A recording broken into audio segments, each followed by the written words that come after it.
প্রিয় দর্শক, সাজ্জাদ কাদেরের প্রীতি এবং শুভেচ্ছা নেন। এই মুহূর্তে আপনাদের সামনে কথা বলতে এসেছি।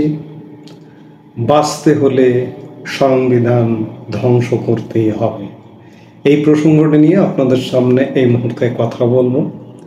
আমরা আলাপটি শুরু করবার আগে, কথাটি শুরু করবার আগে এই মুহূর্তে সংবিধানের ভাগ্য নিয়ন্ত্রক আলী রিয়াজ জাতীয় ঐক্যমত্য কমিশনের সহসভাপতি। আমরা আগে সবাই মিলে, যারা দর্শক এবং আমরা সবাই মিলে আলী রিয়াজ সাহেবের বক্তব্যটা শুনে আসব, তারপরে কথা বলবো। সংবিধানকে ভায়োলেট করা হয় নাই, ফলে সংবিধানে আছে এটাই চূড়ান্ত কথা।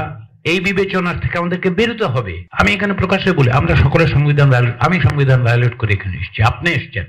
আজকে জুলাই মাসের 2 তারিখ, আমরা এখানে এসেছি কিভাবে? সংবিধানের মধ্যে দিয়ে আসি নাই। এই সংবিধানে আছে বলে এটা মানে সমুন্নত রাখতে হবে। আমাদের মনে হয় মানসিকতা থেকে বেরোতে হবে।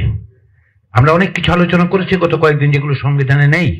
আদারওয়াইজ এখানে আপনারা যারা বলে আসছেন, আদালতের হিসাবটা বাদ দিন, 7-এর ক এবং 7-এর খ ভায়োলেট করিনি আমরা।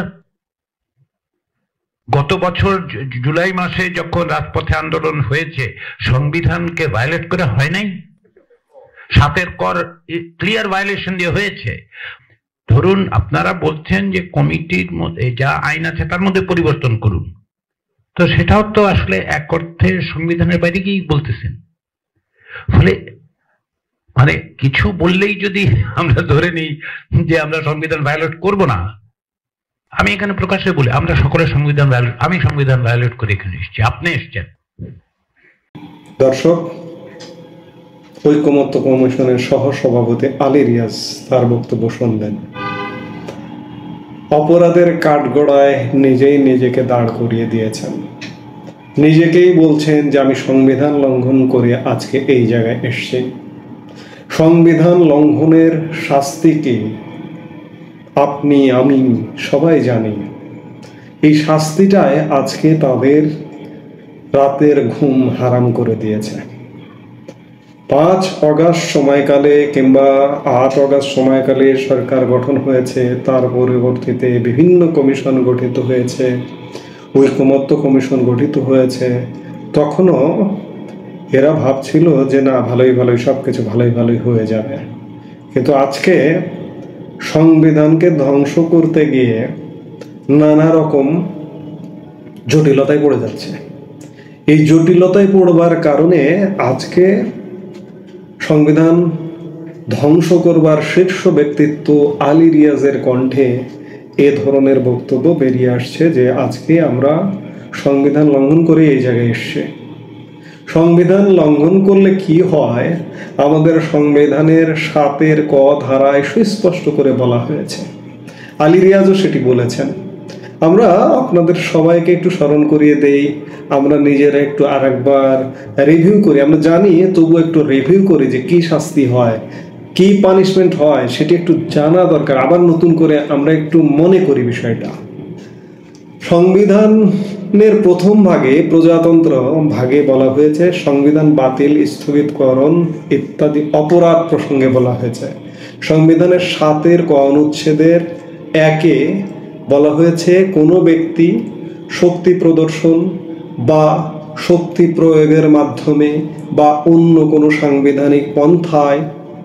1-এর আবার কতে বলা হয়েছে এই সংবিধান বা ইহার কোনো অনুচ্ছেদ রদ, রহিত বা বাতিল বা স্থগিত করিলে কিংবা উহা করিবার জন্য উদ্যোগ গ্রহণ বা ষড়যন্ত্র করিলে, কিংবা 7-এর কয়ের 1-এরই আবার খতে বলা হয়েছে এই সংবিধান বা ইহার কোনো বিধানের প্রতি নাগরিকের আস্থা, বিশ্বাস বা প্রত্যয় পরাহত করিলে কিংবা উহা করিবার জন্য উদ্যোগ গ্রহণ বা ষড়যন্ত্র করিলে তাহার এই কার্য রাষ্ট্রদ্রোহিতা হইবে এবং ওই ব্যক্তি রাষ্ট্রদ্রোহিতার অপরাধে দোষী হইবে। সংবিধানের 7-এর ক এর এক বললাম, এবার কয়ের সাতের কয়ের দুইয়ে কি বলা হয়েছে? দুইয়ে বলা হয়েছে যে কোনো ব্যক্তি এক দফায় বর্ণিত, অর্থাৎ সাতের কয়ের এক দফায় যেগুলো বর্ণনা করা হয়েছে সেগুলোতে আবার কয়ে বলা হয়েছে কোনো কার্য করিতে সহযোগিতা বা উস্কানি প্রদান করিলে, কিংবা খতে বলা হয়েছে কার্য অনুমোদন মার্জনা সমর্থন বা অনুসমর্থন করিলে তাহার এইরূপ কার্য একই অপরাধ হইবে, অর্থাৎ রাষ্ট্রদ্রোহিতাই হইবে। সাতের কয়ের 3 অনুচ্ছেদে বলা হয়েছে এই অনুচ্ছেদে বর্ণিত অপরাধে দোষী ব্যক্তি প্রচলিত আইনে অন্যান্য অপরাধের জন্য নির্ধারিত দণ্ডের মধ্যে সর্বোচ্চ দণ্ডে দণ্ডিত হইবে। বাংলাদেশ দণ্ডবিধির সর্বোচ্চ দণ্ড যাবজ্জীবন কিংবা মৃত্যুদণ্ড রাষ্ট্রদ্রোহিতা অপরাধের শাস্তি। আজকে ডক্টর ইউনূস নিজে, ডক্টর ইউনূসের সরকারে যারা আছেন, ঐক্যমত্য কমিশনে যারা আছেন, এমনকি এই যে সমন্বয়করা, প্রত্যেকে রাষ্ট্রদ্রোহিতার অপরাধে মতো অপরাধ করে ফেলেছেন, যার কারণে আজকে মূল মাথা ব্যথা এই সংবিধানটি ধ্বংস করে দিতে হবে। সংবিধানের 7 ক বিশেষ করে এই 7 ককে ভ্যানিশ করে দিতে হবে, যাতে ভবিষ্যতে আজকে একটা পরিস্থিতি আছে, এই পরিস্থিতিটা পাল্টে গেলে যদি এটা রিসেট বাটন চাপানো হয়, ডক্টর ইউনূসের ভাষায় বলে রিসেট বা রিভার্স করে, তাহলে আজকে যারা সরকারে আছেন, উপদেষ্টা পরিষদের প্রত্যেকটি সদস্য, প্রধান উপদেষ্টা, এই যে বিভিন্ন কমিটি যারাই কাজ করছেন, তারাই কিন্তু সংবিধান লঙ্ঘন করেছেন, সংবিধান লঙ্ঘন করবার মতো অপরাধ করেছেন। এই লঙ্ঘন করবার অপরাধ করলে সংবিধানে সুস্পষ্টভাবে বলা আছে, আমাদের 72-এর সংবিধানে। এই 72 সংবিধান এত উন্নত একটি সংবিধান, আমাদের মুক্তিযুদ্ধের চেতনা এবং পৃথিবীর বিভিন্ন দেশের এটি বিশাল গবেষণা করে আমাদের রাজনীতিবিদরা, আমাদের পার্লামেন্টারিয়ানরা, অভিজ্ঞ পার্লামেন্টারিয়ানরা দীর্ঘ আলাপ আলোচনা করে এই সংবিধানটি রচনা করা হয়েছিল। আজকে সেই সংবিধানটি বাদ দেওয়ার মূল কারণ, ধ্বংস করবার মূল কারণই হচ্ছে 2024 সালের 5 আগস্ট থেকে শুরু করে আজ পর্যন্ত রাষ্ট্রদ্রোহিতামূলক যত কর্মকাণ্ড হচ্ছে সেগুলো থেকে বাঁচবার একটি প্রচেষ্টা। সেই প্রচেষ্টা থেকেই আজকে সংবিধান ধ্বংস করবার সব ধরনের চেষ্টা অব্যাহত আছে। না হলে সর্বোচ্চ শাস্তিতে শাস্তি যোগ্য অপরাধ করে ফেলেছেন। নিজেই স্বীকারোক্তি শুনলেন, সংবিধান নিয়ে মহানায়কের ভূমিকা পালন করছেন যিনি বর্তমানে, তিনি স্বীকারোক্তি দিলেন। এই জন্যই সংবিধান ধ্বংস করতে হবে, আসলে অন্য কিছু না।